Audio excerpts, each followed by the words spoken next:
Topic is respiration. Last class में बेटा हमने रेस्पिरेशन का टॉपिक स्टार्ट किया था, जिसमें हमने नॉर्मल इंट्रोडक्शन किया था कि रेस्पिरेशन क्या होता है and types of respiration and respiration in case of plant. In this class we will discuss about respiration in animal. जैसे आपको पता है हर एक लिविंग ऑर्गेनिज्म रेस्पायर करता है। ये लास्ट क्लास में हमने देखा कि प्लांट रेस्पायर करते हैं, वो कैसे करते हैं। देन हम नेक्स्ट अब अभी एनिमल्स की बात करते हैं कि एनिमल के अंदर भी रेस्पिरेशन का प्रोसेस होता है।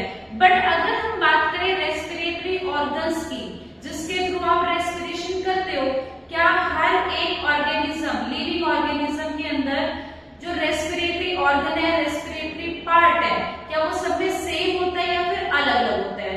तो अगर हम नॉर्मली बात करें फ्रॉग की, तो फ्रॉग के अंदर जो रेस्पिरेटरी पार्ट है, रेस्पिरेटरी ऑर्गन है, वो है लंग, और वो स्किन के थ्रू भी क्या करता है, रेस्पायर।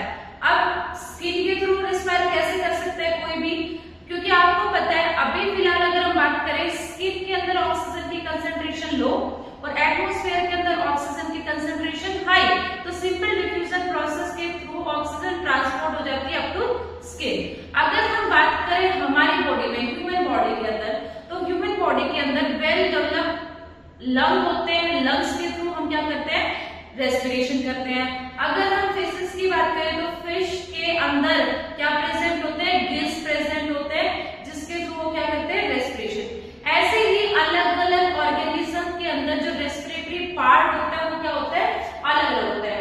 अगर यहाँ पर जैसे दिखाया हुआ है अर्थवॉर्म, अर्थवॉर्म क्या करता है, स्किन के थ्रू क्या करता है, रेस्पायर करता है। ऐसे ही यहाँ पर एक इंसेक्ट का एग्जांपल दिया, दैट इज ग्रासहोपर। तो जो ग्रासहोपर होता है वो किसके थ्रू रेस्पिरेशन का प्रोसेस करता है, एयर ट्यूब्स। किसके थ्रू करता है, एयर ट्यूब, या फिर बोल सकते हैं जिसको ट्रैकिया, उसके थ्रू रेस्पिरेशन करता है। तो एक चीज तो क्लियर हो गई कि जो रेस्पिरेटरी पार्ट है या फिर जो रेस्पिरेटरी ऑर्गन है जिसके थ्रू कोई भी ऑर्गेनिज्म रेस्पिरेशन करता है, वो हर ऑर्गेनिज्म में क्या होता है, डिफरेंट डिफरेंट होता है। अगर हम सबसे कॉम्प्लेक्स की बात करें, कॉम्प्लेक्स ऑर्गेनिज्म में ह्यूमन बीइंग आ रहा है, इट मींस उनके अंदर जो रेस्पिरेशन का प्रोसेस होगा वो भी किस तरह से होगा, कॉम्प्लेक्स मैनर में होगा, और उनकी बॉडी में प्रेजेंट होता है पूरा वेल डेवलप्ड रेस्पिरेटरी सिस्टम, जिसके थ्रू वो रेस्पिरेशन करते हैं। अगर हम स्टार्ट करें फर्स्ट पार्ट से, तो आपका जो रेस्पिरेटरी सिस्टम है वो कहां से स्टार्ट होता है तो कहां पे वो फिनिश होता है? तो जो फर्स्ट पार्ट है दैट इज नोस्ट्रिल। जो ओपनिंग है हमारे नोज की, उसको क्या बोला जाता है, नोस्ट्रिल।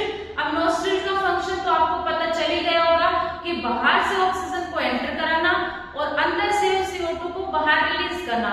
जो ओपनिंग है नोज की, उसको हम क्या कहते हैं, नोस्ट्रिल। अब आपकी बॉडी में टोटल कितने नोस्ट्रिल है? 2 ही ओपनिंग है, 2 ही नोस्ट्रिल है, जिसके थ्रू ऑक्सीजन लेते हैं और CO2 रिलीज करते हैं। Next part is nasal cavity. जैसे हमने डाइजेस्टिव सिस्टम में पढ़ा था, जो माउथ की कैविटी उसको हमने बोला था बक्कल कैविटी। ऐसे नोस्ट्रिल की जो कैविटी है, मींस नोज के अंदर जाके जो कैविटी है वो क्या कहलाती है, नेजल कैविटी। क्या कहलाती है, नेजल कैविटी। अब कैविटी का मतलब क्या होता है, स्पेस। अब इस स्पेस में क्या क्या चीज प्रेजेंट होती है? तो 2 चीजें हम नॉर्मली लेके चलते हैं, म्यूकस एंड एयर। जैसे ही आप इनहेल करते हो तो उस गैस के साथ कोई भी डस्ट पार्टिकल आपके नेजल कैविटी तक पहुंच गया, एंटर कर गया, तो आगे वो लंग्स तक ट्रांसफर ना हो, इस चीज से कौन प्रिवेंट करता है, एयर। ऐसे ही same as is mucus. Mucus जो होता है वो भी क्या करता है, ट्रैप कर लेता है डस्ट पार्टिकल को एयर से, ताकि वो डस्ट पार्टिकल कहां तक नहीं जाए, लंग्स तक। अब ऐसे ही अगर हम बात करें, जो नोज होता है वो हमारा एक सेंसरी पार्ट है, सेंसरी ऑर्गन है, जो सेंस करने में, और क्या चीज सेंस करता है, नॉर्मली वो रिस्पॉन्सिबल होता है स्मेल के लिए। इट मींस क्या वो सही में ही स्मेल करता है? नहीं, हम ऑलरेडी टैंक के बारे में डिस्कस कर चुके हैं। ऐसे ही सेम नोज के पास होते हैं सेंसरी रिसेप्टर्स, जिसके थ्रू वो क्या करते हैं, बाहर से सिग्नल्स को रिसीव करते हैं और न्यूरॉन के थ्रू अप टू कहां तक पहुंचाते हैं, उसको ब्रेन तक ट्रांसफर करते हैं। देन ब्रेन आइडेंटिफाई करता है कि जो स्मेल आपने की है वो कैसी है, गुड है या फिर बैड है। तो एक और चीज, एक और प्रोसेस होता है दैट इज ह्यूमिडिफिकेशन। ह्यूमिडिफिकेशन क्या होता है, अभी आप देख रहे हो हमारा एनवायरनमेंट बहुत ज्यादा हॉट है, मींस अगर हम हॉट एयर को ट्रांसफर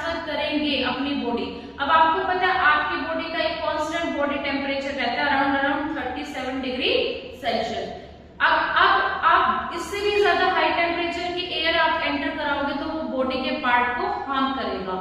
ऐसे ही ये जो नेजल कैविटी है ये क्या करती है, ह्यूमिडिफाई कर देती है। एयर के अगर हाई टेम्परेचर की एयर आई है तो उसको क्या कर देती है, लो कर देती है। So first part is nostril, second part is nasal cavity.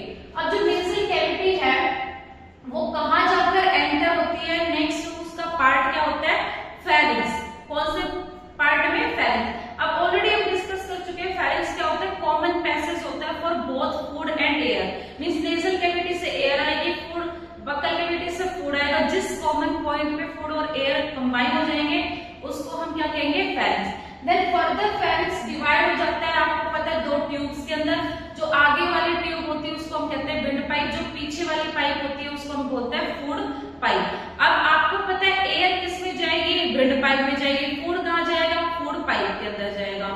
अब एक चीज और नोटिस करेंगे हम कि जो ट्रैकिया होता है, ट्रैकिया को ही हम क्या कहते हैं, विंड पाइप। उसकी जो ओपनिंग है, मतलब जहां से ट्रैकिया ओपन हो रहा है, विंड पाइप जहां से ओपनिंग हो रही है उसकी, उस ओपनिंग को हम क्या बोलेंगे, ग्लोटिस।